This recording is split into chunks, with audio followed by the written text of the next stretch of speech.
Moi j'aime beaucoup cette citation connue d'un écrivain anglais et britannique en fait des années 1900 qui dit « Si tu veux enseigner le latin à John, il faut que tu connaisses le latin, il faut surtout que tu connaisses John ». Ça fait presque 30 ans là, que j'enseigne à l'université et les étudiants ont beaucoup changé, je trouve. Je vois un enjeu relationnel assez évident, mais aussi un enjeu d'apprentissage. Les études, c'est important, mais ça fait partie d'un bloc de la vie. Ce qu'on cherche à essayer de comprendre, c'est la logique d'apprentissage de chacun des étudiants. Ils ont chacun une façon propre à eux d'apprendre. Je pense qu'il y a une limite.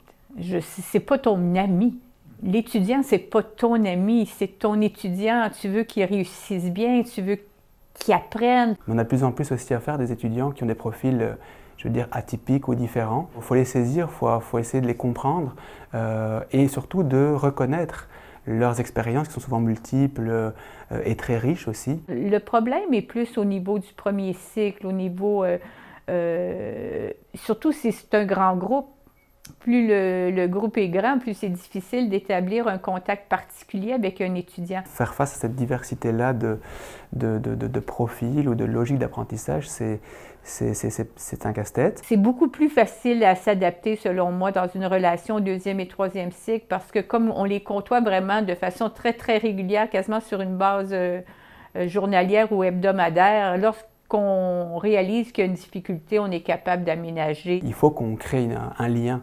Donc comment on crée du lien? C'est de mobiliser ou de comprendre les cadres de référence utilisés par les étudiants. Leurs croyances, leurs représentations, leur perception, leurs valeurs. Dans un examen, à un moment donné, il y avait une étudiante africaine et l'exemple c'était l'érable et le pissenlit. Elle lève ma main et elle me dit « C'est quoi un pissenlit? » Jamais, lorsque j'ai écrit la question, je me suis dit « Est-ce qu'il y a un étudiant qui ne connaît pas c'est quoi un pissenlit? » Toute la clientèle émergente qui, effectivement, vit des difficultés d'apprentissage de manière plus générale, difficultés peut-être plus particulièrement d'attention, de concentration, voire des troubles d'anxiété, entre autres de performance. Les étudiants se mettent beaucoup de pression sur le dos et ils veulent réussir aux études, mais ils veulent aussi réussir toutes les autres facettes de la vie. Je pense qu'on risque simplement de les échapper et le risque c'est un décrochage ou un risque d'abandon des études, puis c'est pas ça qu'on vise évidemment. Tout le monde va faire des aménagements. Encore là, il faut aussi que l'étudiant vienne te voir. Je veux dire, si tu n'as aucun contact, c'est difficile d'aider quelqu'un qui ne demande pas d'aide aussi. Je connais plusieurs enseignants qui mettent en place des mécanismes, des stratégies qui leur permettent de mieux connaître leurs étudiants. Ce qui est bien pour les étudiants, c'est d'avoir différents professeurs qui ont différentes techniques pédagogiques. Si on a toujours le même modèle, bien, il y a des étudiants qui réussissent bien dans ce modèle-là, ils se retrouvent ailleurs puis ils réussissent moins bien. Je pense entre autres au journal de bord, qui permet en fait de se saisir des préoccupations, des questionnements, des appréhensions, voire même des inquiétudes que les étudiants vivent au sein de leur programme. Une des façons aussi de faire, c'est de faire travailler les étudiants ensemble, les faire travailler en équipe. De façon générale, c'est de ne pas convenir des équipes, de les changer au cours de la session. Mon portfolio est un bel espace qui offre de la créativité finalement à l'étudiant, qui lui laisse libre cours à son imagination, d'avoir accès à ce que l'étudiant dépose dans son portfolio à certains moments. C'est de nouveau très riche là, pour pouvoir ajuster les contenus. Les laboratoires, le terrain, etc. On sait que nos étudiants à nous sont très bien préparés. S'ils viennent de l'extérieur, ils ont probablement eu moins de chances d'acquérir des habiletés manuelles, des habiletés pratiques, et ça, il faut en tenir compte. L'intention qu'on veut de pouvoir viser l'autonomie de l'étudiant et en même temps de répondre à sa demande d'un accompagnement qui soit proximal, un accompagnement rapproché.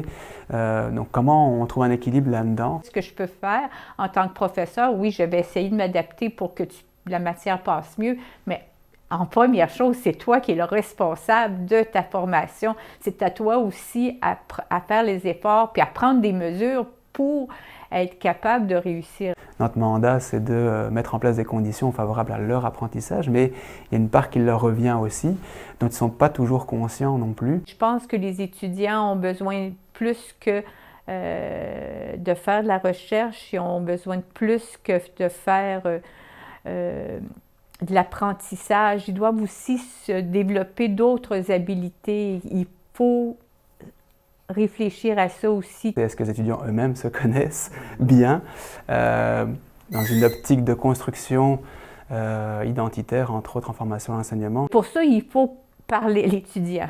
Ça, c'est la première chose à faire.